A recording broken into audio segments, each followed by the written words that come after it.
At eto na nga ang last part ng video sa gala mode MOA. Pasensya na po at medyo natagalan ng pag-i-edit kasi sa dami ng iniisip. After namin pumunta sa National Hopia Day at nag-enjoy naman kami lahat, ay nagpunta naman kami dito sa may malaking perya dito sa may gilid ng Mall of Asia. Kung ang London ay merong London Eye, meron naman tayong Mall of Asia ay MOA Eye. Bago kami makapunta sa peryahan, kailangan namin muna maglakad, tumaas, at syempre maglakad doon sa pinaka-tawiran papunta doon sa kabila. Ayan, naglalakad na kami bago kami pumunta doon. Butit hindi pa nakakaramdam ng pagod ang aking mga kasama at saka naman hindi ka naman talaga mapapagod sa mga nakikita mo. So, lakad-lakad to the mode tayo habang naglalakad. Syempre, umaaura pa rin tayo. Maganda pa rin ang curl ng ating hair. Hindi sinuklay yan. Paikot-ikot lang at maganda pa rin at blooming pa rin tayo habang naglalakad. Oops, may kumokontra. Walang kukontra. At baka mausog, bumalik sa dati ang hair. Narating na natin ang labas ng peryahan. Makikita nyo napakalawak niyan. At syempre, ang inaasahan natin, napakadaming mga tao. At sobra namang nag-e-enjoy ka. Dito muna kami sa may Baywalk, katabi lang ng Baywalk yon. Hindi namin makikita ang dagat kasi madilim na. Pero okay lang, at least nakapahinga kami ng konti dito sa may seaside.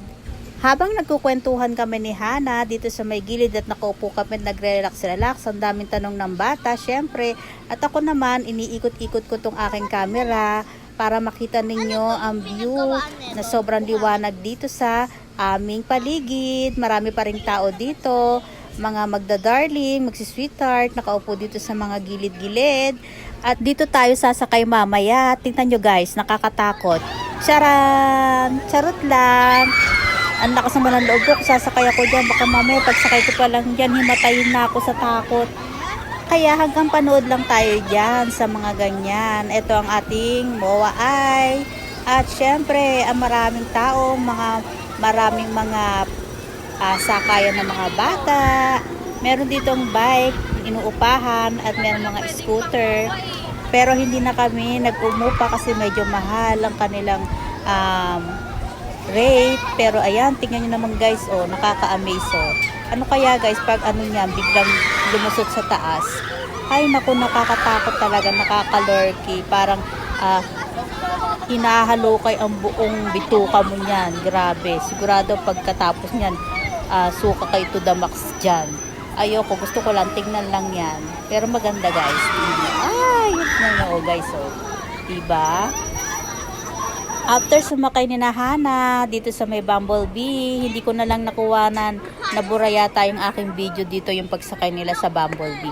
Pero nag-enjoy naman sila, medyo nahilo-hilo nga lang. Pero okay lang. Ayan, ang bata. Yay! Ayan o, tignan nyo naman si Chicane. Lakas ng loob, diba? Pero takot yan. Yay! Bumblebee! Kasi first time nakasakay ng Bebe Lab. Tignan nyo naman guys. At ayan, si Hana. Ayan, eto na kami, bumalik kami sa loob ng mall, pahinga ng konti, and then walkathon habang hinahabol ni Hana si Chicane. Napaka-energetic ni Chicane, tingnan niyo guys, oh. Parang hindi siya napapagod. Si Hana, pagod na sa kahabol sa kanya, pero okay lang yun, masaya naman ang bata.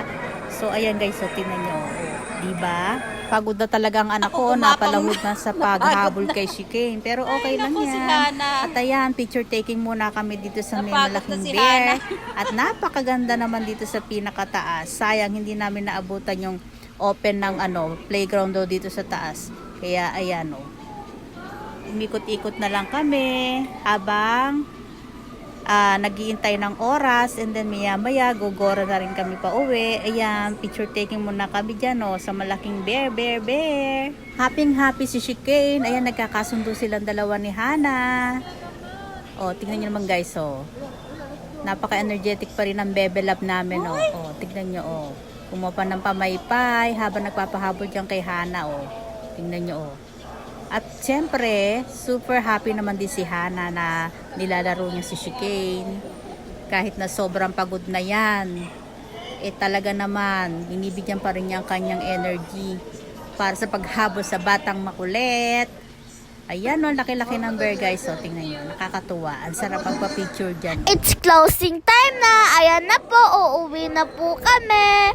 Kasi po magsasara na po. Ayan po, naglalakad na po kami para umuwi. Lakad-lakad for the time. Ayan nga po, nag-introduce nga po na sa biyahan na po. Thank you for watching. Bye!